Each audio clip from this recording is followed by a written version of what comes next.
Good morning. आज का हमारा टॉपिक फिर से वही है, फिजिक्स एंड मैथमेटिक्स।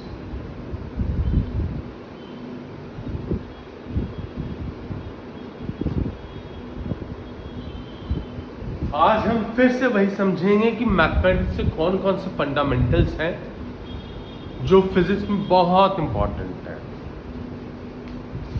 हमने ये भी समझा था पिछली बार कि why mathematics is known as the language of physics, क्योंकि मैथमेटिक्स का जितना भी डेवलपमेंट हुआ था न्यूटन, आइंस्टाइन, इन लोगों के ज़माने में, वो सब फिजिक्स में यूज़ करने के लिए हुआ था। इसलिए कहा जाता है कि maths is a language of physics. आज हम पढ़ेंगे डिफरेंशियल कैलकुलस।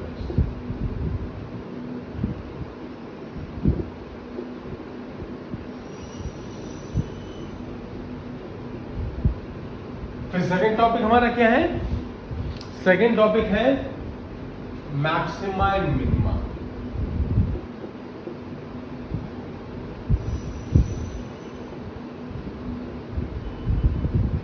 और आज का लास्ट टॉपिक है इंटीग्रल कैलकुलस। तो ये तीन चीज हम पढ़ेंगे आज।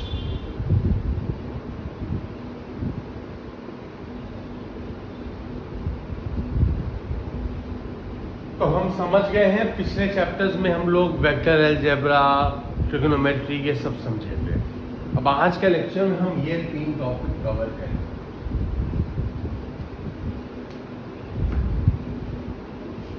तो सबसे पहले डिफरेंशियल कैलकुलस।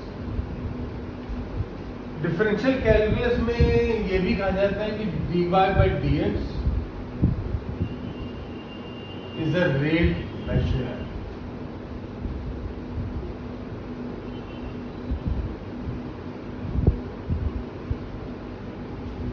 डिफरेंशियल कैलकुलस में हम dy by dx के बारे में समझेंगे ये होता क्या है, what is dy by dx, ये कौन सी बला है।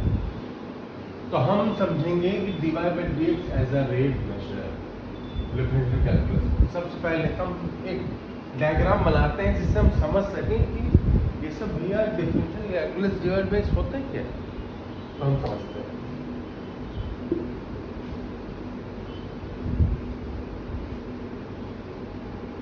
एक y वर्सेस x में हम ग्राफ बनाए। हमारा एक फंक्शन है y is equal to F X, वो मान लीजिए ऐसा है।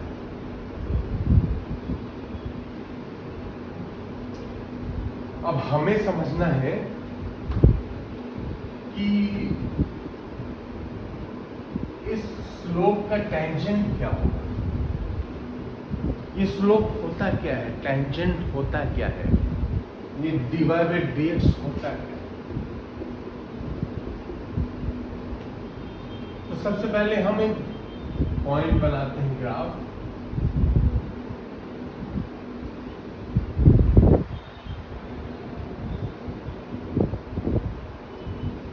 इस पॉइंट को कहेंगे B, इसको कहेंगे C।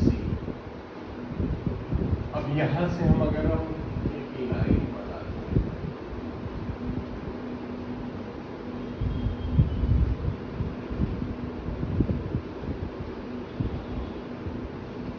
ये है डेल्टा x, ये है डेल्टा y, ये है थीटा।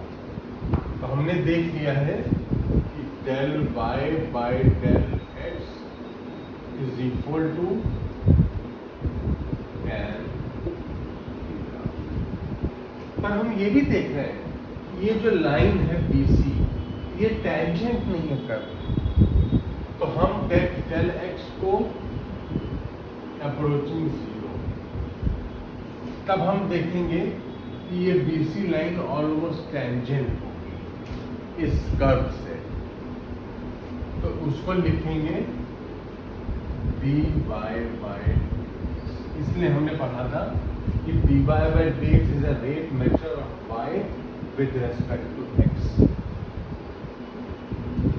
हमने देखा है कि विद इंक्रीज इन x ये y इंक्रीज कर रहा है। तो ये पॉजिटिव है। पर अगर हम with increase in X Y decrease हो रहा होता तो ये नेगेटिव। तब हम समझ गए हैं कि dy बाई डी एक्स क्या चीज़ है, डिफरेंशियल कैलकुलस क्या चीज़ है, ये स्लोप क्या चीज़ होता है, ये टेंजेंट क्या होता है, ये सब समझ गए। अब एक हल्का सा एग्जांपल लेंगे जिसमें हम और समझ जाएंगे कि dy बाई डी एक्स है क्या।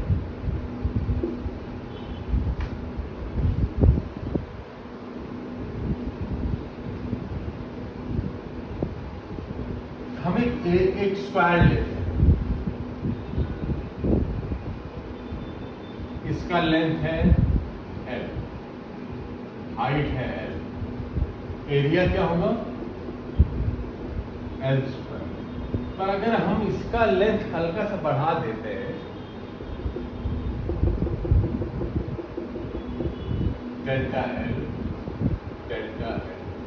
तो हम देखेंगे कि जो नया है a plus delta a is l plus delta l whole square. तो हम समझ गए कि a का कितना एरिया इंक्रीज होके बनेगा, इतना बनेगा, क्योंकि स्क्वायर का एरिया क्या होता है height into length into height, दोनों सेम ही है तो लेंथ इंटू लेंथ जो भी है। तो हम l plus delta l whole square देख लिए।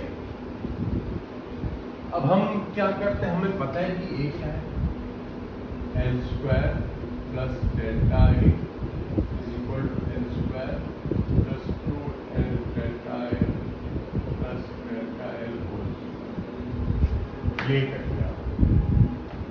अब हमें पता है कि dA बाई dl क्या होगा, rate measure of a with respect to l। इसको डिवाइड करेंगे तो आ जाएगा del a upon del l 2l plus delta l।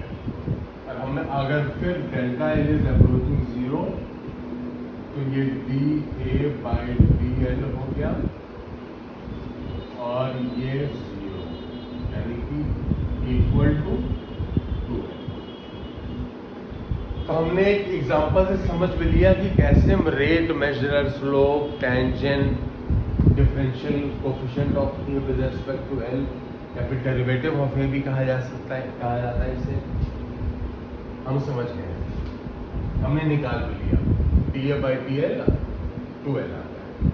अब हम एक बहुत ही इम्पोर्टेंट एग्जाम्पल्स हुआ।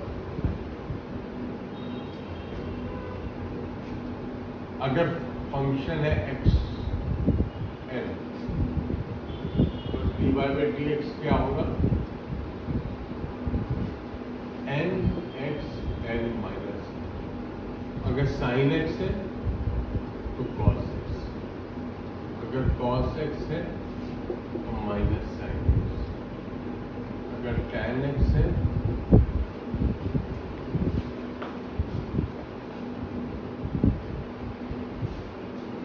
tan x है तो sec स्क्वायर x,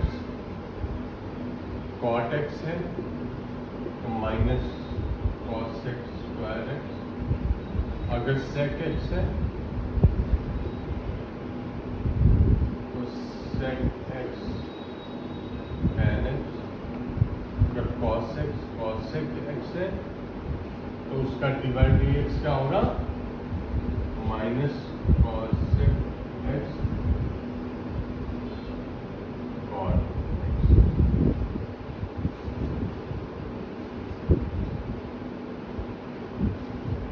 और भी एग्जांपल है,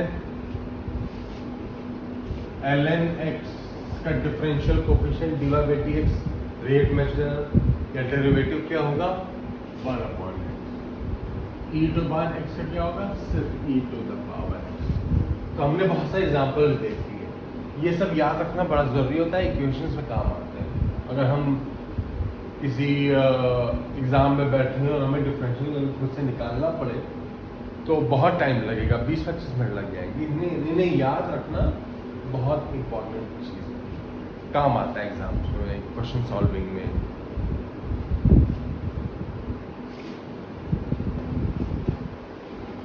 तो हमने बोला था कि हाँ हम 3 टॉपिक कवर करेंगे, एक तो डिफरेंशियल कैलकुलस वो कवर कर लिए, अब बचे हैं दो, मैक्सिमम मिनिमम और इंटीग्रल कैलकुलस। हम मैक्सिमम मिनिमम समझते हैं। एक फंक्शन है y x, ऐसे ग्राफ है ऐसे,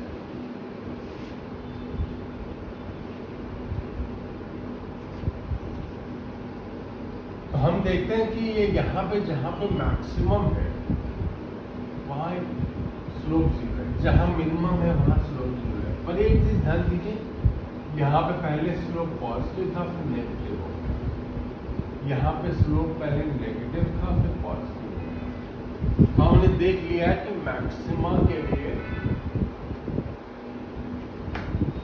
dy by dx should be 0, और पहले पॉजिटिव था नेगेटिव हो गया, यानी कि d2 by y upon dx should be less than 0। ये सिंगल डेरिवेटिव फिर डबल डेरिवेटिव, इसका भी स्लोप dy by dx होता है slope of y with x, और d2 by dx यानी कि इसका slope with respect to x। पर मिनिमा के केस में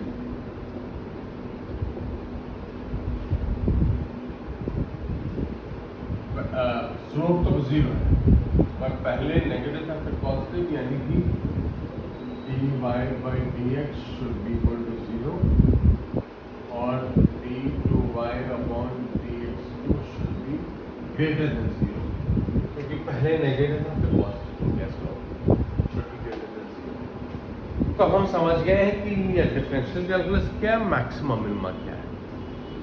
अब हम समझेंगे कि इंटीग्रल कैलकुलस होता क्या है। ये लास्ट टॉपिक हमारा, कल जो नया लेक्चर लेंगे उसमें हम लोग सिग्निफिकेंट फिगर्स और एरर एनालिसिस समझेंगे। आज हमारा लास्ट टॉपिक है इंटीग्रल कैलकुलस।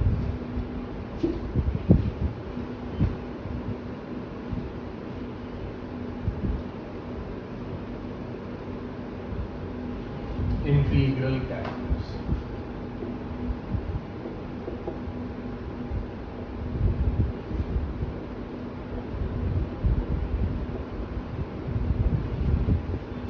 इंटीग्रल कैलकुलस में समझना, जिस तरह डिफरेंशियल कैलकुलस होता है स्लोप निकालना, वैसे इंटीग्रल कैलकुलस होता है कि फंक्शन के अंडर का एरिया निकालना। हमने डिफरेंशियल कैलकुलस पास उसमें हम स्लोप निकाल के dy by dx किए थे, और इंटीग्रल कैलकुलस में हम slope area under the curve निकालते हैं, और that is equal to the integration.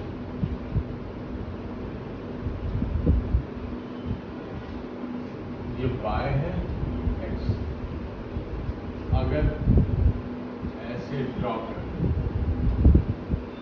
तो ये जो एरिया है यही है इंटीग्रेशन fx, इसका इंटीग्रेशन a b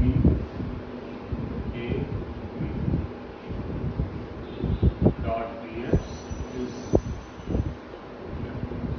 तो ये कैपिटल fx क्या है, यही एरिया अंडर द कर्व। हमने पढ़ा था डिफरेंशियल कैलकुलस में स्लोप डिफरेंशिएशन होता था, इंटीग्रल कैलकुलस में area under the curve integration होती है। तो this is equal to the area under curve. तो इसको समझते हैं एरिया अंडर द कर्व कैसे निकालें।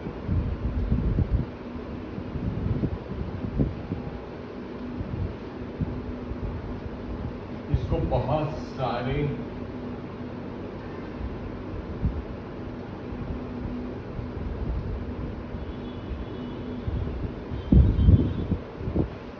इस तरह के बहुत सारे बार्स में चेंज करते हैं। तो हम देखते हैं कि हम एरिया ये निकालेंगे,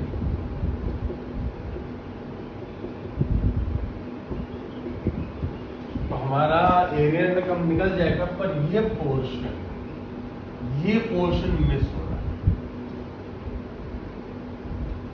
इन बार्स का एरिया अगर हम ऐड कर लेते हैं तो हमारा area under curve almost approximately निकल रहा है, और ये जो ट्रायंगुलर पोर्शन है ये बच रहा है। इसीलिए क्या करते हैं, कि डेल एक्स शुड अप्रोच 0, यानी कि बिल्कुल पास। तो पहले एरिया क्या था, F X I into del X summation I ranging from 0 to n with delta x equal to approaching 0। तो ये एरिया अंडर कर्व होता है। और अगर हम डेल एक्स बहुत छोटा लेंगे, ये जितने भी बार्स है बहुत पतला पतला ले, तो ये एरिया ऑलमोस्ट नेग्लिजिबल हो जाती है। तो हम समझ तो गए हैं कि डिफरेंशियल कैलकुलस क्या होता है, मैक्सिमम मिनिमा क्या होता है, और इंटीग्रल कैलकुलस क्या होता है। जिस तरह हम डिफरेंशियल कैलकुलस में स्लोप निकालते हैं, इंटीग्रल कैलकुलस में हम एरिया अंडर कर्व निकालते हैं। अब बहुत सारे इंपॉर्टेंट फॉर्मूले रिवाइज करते हैं।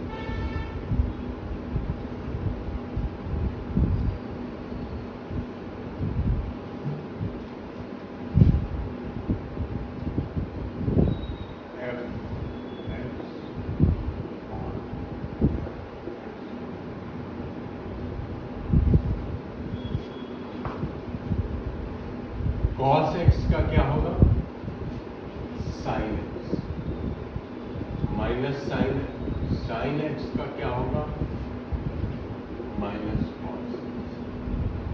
इस तरह सारे एग्जाम्पल। 1/x का क्या होगा, ln x। e to the power x का क्या होगा, e to the power x। x to the power n plus 1/n+1 का क्या होगा, x टू द पावर। तो हमने डिफरेंशियल कैलकुलस में बहुत इंपॉर्टेंट एग्जांपल्स कवर कर लिए थे इंटीग्रल कैलकुलस।